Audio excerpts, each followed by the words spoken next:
This episode is appropriately titled A Matter of Time.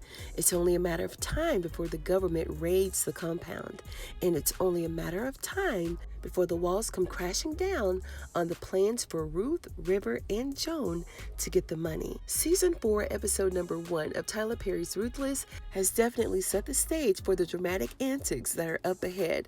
Mac is officially off the case. Now, last season, many of us didn't know if we should believe Daikon or not when he told Andrew and Malcolm that Mac was actually with them. And as we know, Brian, before his deadly demise, was desperately trying to reach Mac. And Andrew gave up the fight a long time ago to reach Mac because he was always conveniently unavailable. Mac has been replaced by his female boss, baddie Bobbi, and her sidekick Ken. Now, Tika from All Things Ruthless, she created the Ken name to go along with baddie Bobbi here. So shout out to her. And we're going to talk about this investigative duo a little bit later on. And I truly hope that you guys can forgive my voice tonight. It has clearly defeated me, and it's been this way all week, so work with me here. And in this briefing that she had with their staff, she's casually going over the details of a lot of the popular cults and how they operated. And we can see how uncomfortable Mac really was. And we can also see how little he actually knew about what he sent his men in to do. We can see that he was disappointed, to be off the case. And I can truly say that I think that he may have been more upset because those Raku deposits, they're no longer going to be coming in, right? And we know this because we saw him call Sheriff Conley to let him know that he was no longer on the case.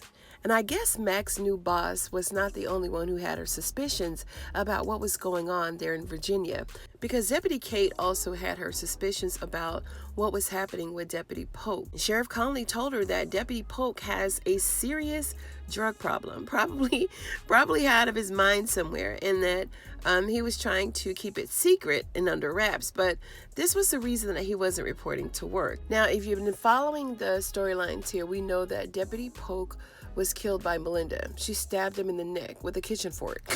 No, it really wasn't a fork. It was a knife. And Andrew made sure that no one would find his body, so he tied cinder blocks to his feet, just the same way that Oliver did his wife, and threw his body in the bottom of the lake. So sad. And in our next scene, Ruth proved to Elder Mother Marva that she was pregnant using Sister Jennifer's pee. Now, Ruth placed this pot inside the toilet and collected the pee from her. So that's pretty much how she did it. And don't act like y'all ain't never did this before. Well, maybe not in pregnancy, but 420 was a couple days ago. So that's all I'm going to say about that. Naked and afraid, Andrew and pretty boy Malcolm here. They're in the punishment trailer, and Malcolm thinks that it will be beneficial for them both if they work together to try and get out of there. And I wouldn't trust this fool with my life.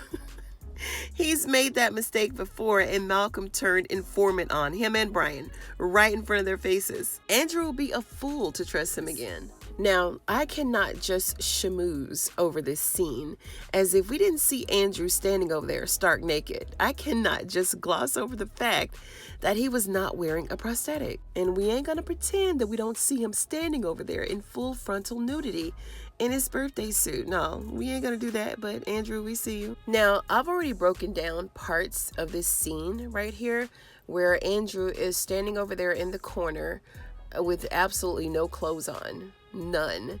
And I did the video. The topic of it was basically about male frontal nudity on TV. But as I was thinking about this scene, it gives us insight as to what actually goes on in some of the cults. And a lot of times people just don't believe that these types of things go on. And I think that they really had to highlight this because it's something that actually does happen. Unfortunately, Daikon came into the trailer and he watched as Malcolm begged him to let him go. And Malcolm was really hoping to strike up some kind of deal, but Daikon wasn't interested. And if you're going to come at Daikon in that manner, you're going to have something that he can use, Daikon already knew that the government was coming. So this agitated Daikon to the point where he ordered Malcolm to go to the electric chair. And out of fear for his own life, Andrew took this opportunity to try to convince Daikon that he could help cover up Lynn and Brian's murders by leading everyone to think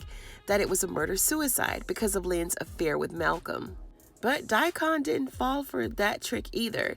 Even after the murder of Brian's wife, after the cleansing from the highest, after returning Oliver to the camp, after he had already escaped, and after shooting his own co-worker in the head, Daikon is still not convinced that Andrew is loyal to the Raku. At this point, I don't know what more Andrew can do to prove his loyalty. So Daikon said he's going to have a talk with the highest in the morning to see what other tests that they can put him through.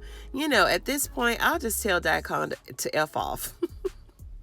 I mean, what more does he want him to do? This is just ridiculous. Sheriff Conley was on his weekly visit to the compound, and he came in with the news to let Daikon know that Mickety Mac was off the case, and to beware, because new agents would be now taking over the case.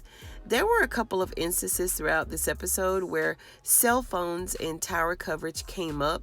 We know that the Rakadushi compound has very limited reception, so Sheriff Conley wants to get Daikon a new phone with better reception, but Daikon told him that he was good on the phone that he already has. Daikon reassured him that he would still have endless supply of girls and money, and Sheriff Conley is, of course, more interested in the money.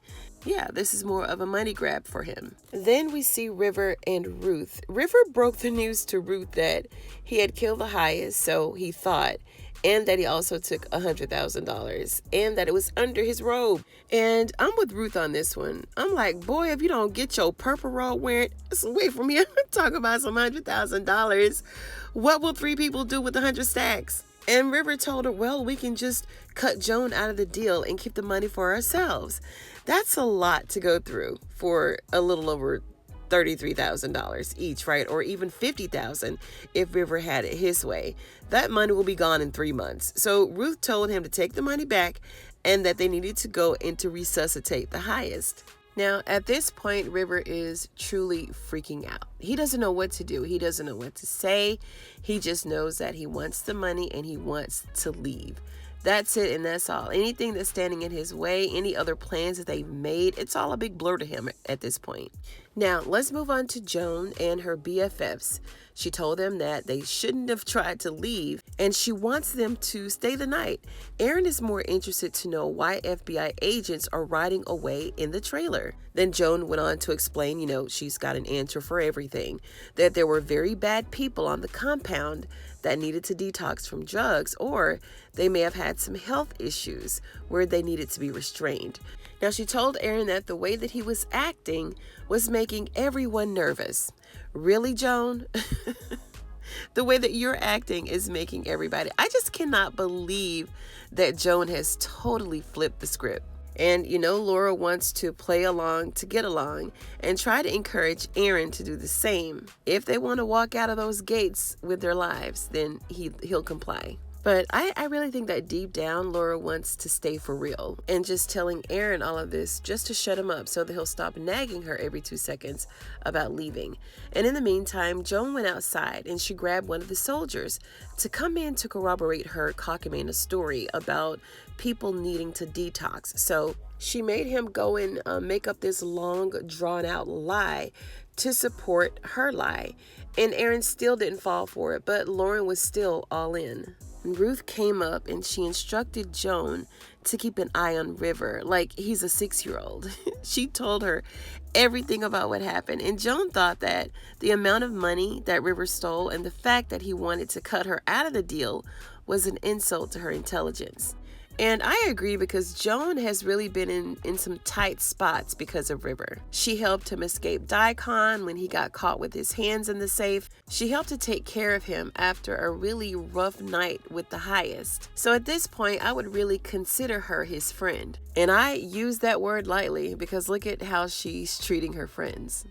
And in our next scene here, this is a huge turning point within this episode where Ruth went to the highest trailer and she was going inside when she was stopped by Manny, who forbid her to go inside because the highest was in there with River, so he thought. So Ruth said, if you want those pain pills, then you're gonna let me go in there to see the highest like I started to. And she kind of has him in between a rock and a hard place because he knows that he needs those pain medications, and he also told her that he needed a tetanus shot, according to Aaron. Then Ruth was like, yeah, we'll put it on the grocery list. I'm going in to see the highest. Then Manny said no, all the medications are in a separate trailer, and that he could give her the key. And this is it, the turning point.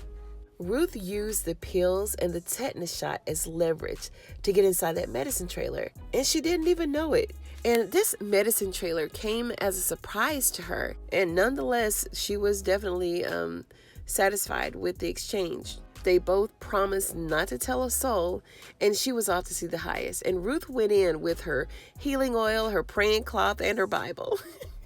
She was frightened. She was so scared. Now, after the lying soldier finished his shady narrative to Joan's friends, it was time to eat some of Elder Mother Supreme's infamous Waffle House plate. And as they were discussing staying the night and eating dinner, Aaron told Laura that he's going to try to make it up to the tower to make a phone call.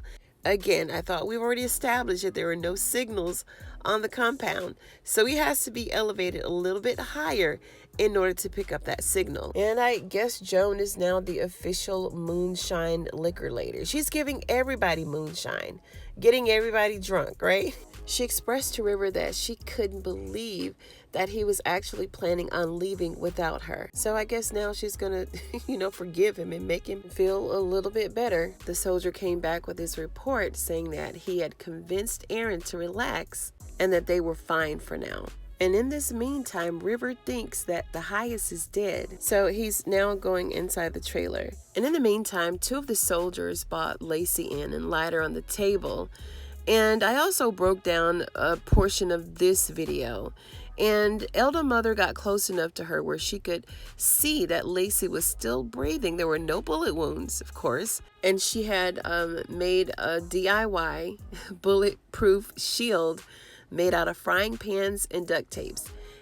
So if you guys have not seen that video, I'm going to link it above, and I'll also leave it down below. She cut Lacey's gown right up the center and begged her not to die. The soldier came up and told Elder Mother that she needed to prepare a meal for the guests because they needed to relax. He told the soldier to chain her up while she go to prepare the meal. And Ruth was still sprinkling water on the highest face when River came in, and she told him that his breathing was shallow, and River said that he's gonna put the money back, and he put it back. River doesn't think that he's breathing at all, and he encouraged Ruth to just take off running. And now this concludes season 4, episode number 1 of Tyler Perry's Ruthless. And if you enjoyed this video, go ahead and give it a thumbs up. You know I'd appreciate it.